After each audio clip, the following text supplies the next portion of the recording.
Telangana assembly ఎన్నికల్లో కొద్ది శాతం ఓట్ల తేడాతో అధికారం తారుమారైంది. గత ఏడాది నవంబర్లో జరిగిన ఎన్నికల్లో 2.04 ఓట్ల శాతం తేడాతో బీఆర్ఎస్ పార్టీ అధికారం కోల్పోయింది.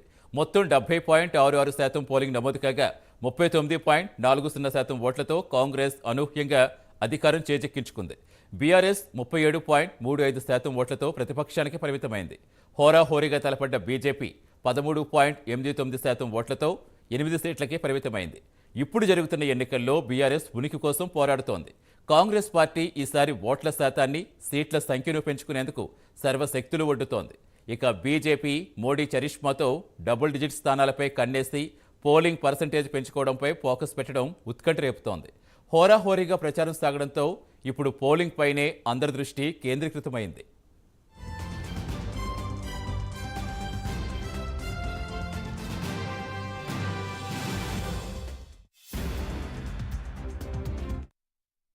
పోలింగ్ శాతం సరళి విశ్లేషించుకునే ముందు గత ఏడాది నవంబర్లో ఎన్నికల ఫలితాలు ఒకసారి గుర్తు చేసుకుందాం. 2023 అక్టోబర్ 9న కేంద్ర ఎన్నికల సంఘం షెడ్యూల్ ప్రకటించింది. బీఆర్ఎస్, బీజేపీ, కాంగ్రెస్ పార్టీల మధ్య ముక్కోన పోటీ జరగ్గా 70.66% ఓటింగ్ నమోదైంది. ఇది 2018 నాటి ఎన్నికల ఓటింగ్తో పోలిస్తే 2.54% ఓటింగ్ తగ్గింది. 2018 ఎన్నికల్లో 73.20% ఓటింగ్ జరిగింది.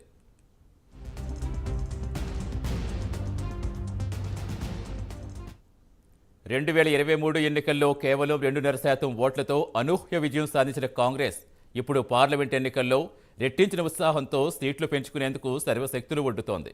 అధికారం కోల్పోయి చతికిలపడ్డ బీఆర్ఎస్ ఉనికి కోసమన్నట్టుగా ప్రయత్నిస్తుండటంతో ఈసారి ప్రధాన పోటీ కాంగ్రెస్, బీజేపీల మధ్య జరుగుతోంది.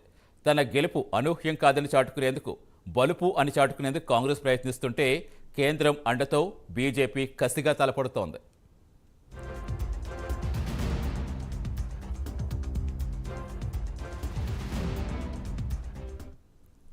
పార్టీల వారీగా పోలైన ఓట్ల వివరాలు పరిశీలిస్తే 2023 అసెంబ్లీ ఎన్నికల్లో బీఆర్ఎస్ పార్టీ 87,51,391 ఓట్లతో 37.35% ఓట్లు కైవసం చేసుకుంది. కాంగ్రెస్ పార్టీ 92,33,724 ఓట్లతో 39.40% ఓట్లు చేజెక్కించుకుంది. ఇక బీజేపీ 32,56,130 ఓట్లతో 13.89% ఓట్లు సాధించుకుంది. ఇక ఎంఐఎం 5,61,091 ఓట్లతో మొత్తంగా 2.22% ఓట్లు తన ఖాతాలో వేసుకుంది. రాష్ట్ర వ్యాప్తంగా మొత్తం 70.66% పోలింగ్ నమోదైంది. యాదాద్రి జిల్లాలో 90.03% పోలింగ్ నమోదు కాగా హైదరాబాద్ జిల్లాలో అతి తక్కువగా 46.56% ఓటింగ్ నమోదైంది. 119 నియోజకవర్గాల్లో మునుగోడులో ఎక్కువగా 91.51% నమోదైతే యాకుత్పురాలో తక్కువగా 39.9% నమోదైంది.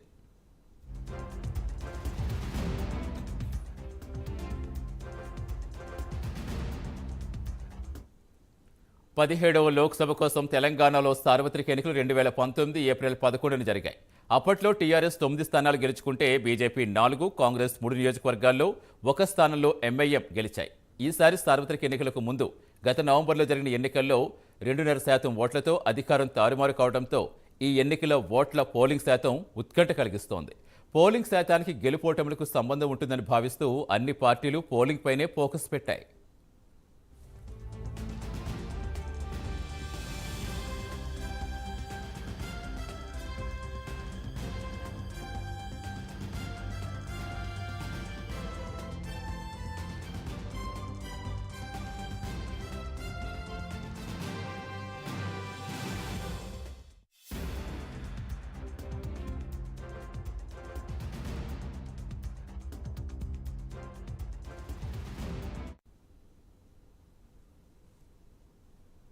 అటు ఏపీ ఎన్నికల్లో ఓట్ల పోలింగ్ శాతం ఫలితాలు తారుమారు చేస్తుందా?